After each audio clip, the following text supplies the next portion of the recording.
Greetings, everyone. Wanted to take a brief moment and share my personal story of La Santa Muerte. I was watching this video titled Daughters of La Santa Muerte, which I thought was absolutely awesome, by the way.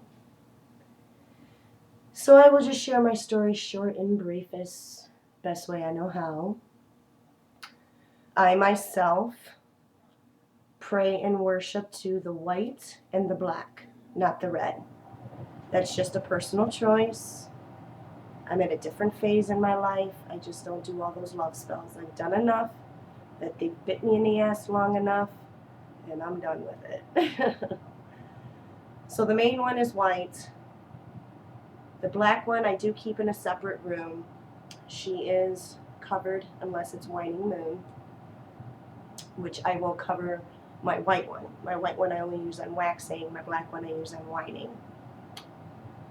As you see here, this oil lamp, my oil lamps that I create on my own are constantly in honor of her and an offering for her, because that is a symbol of her. When I was 11 years old, there was this rose bush on the side of this four-way house. They had 4 apartments that I lived in. This little area in Ohio called Birdtown on the outskirts of Cleveland. And this bush was dried up, and I saw the tiniest little leaf on it. So I started watering it every day, and I cut back all the old branches. By the following year, that whole rose bush bloomed. I did not have enough fingers and toes to count all the roses that it had bloomed, and they were bright white.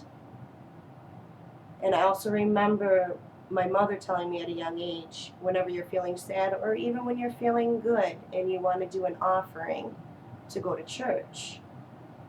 So once in a while, whenever I'd find a penny on the ground or I would see a white rose, I would go to the church. And when I went to the church, I would always put the penny in front of the Virgin Mary statue. They would have one for Jesus and one for Mary, and then all the Stations of the Cross at the church I went to when I was younger.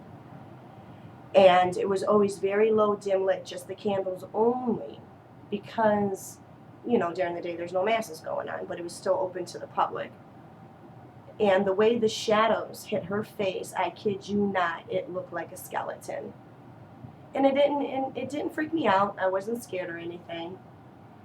And then as I got older, it was brought to my attention in my teenage years that her name was La Santa Muerte. I just called her Lady of Death, which is basically the same thing, Saint of Death. And that's my personal experience with her.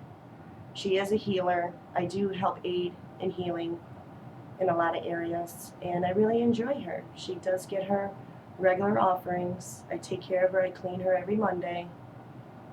And yeah, that's just my little short version story of La Santa Muerte. And yeah, that's basically it. She's pretty much the only one I really pray to, besides the angels.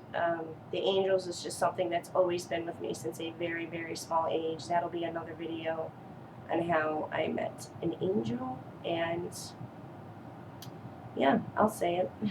What I felt like how, in my opinion, was Jesus Christ when I met him, when I had cut my hand real bad in the garden when I was a little girl and I passed out, and I had a little weird journey.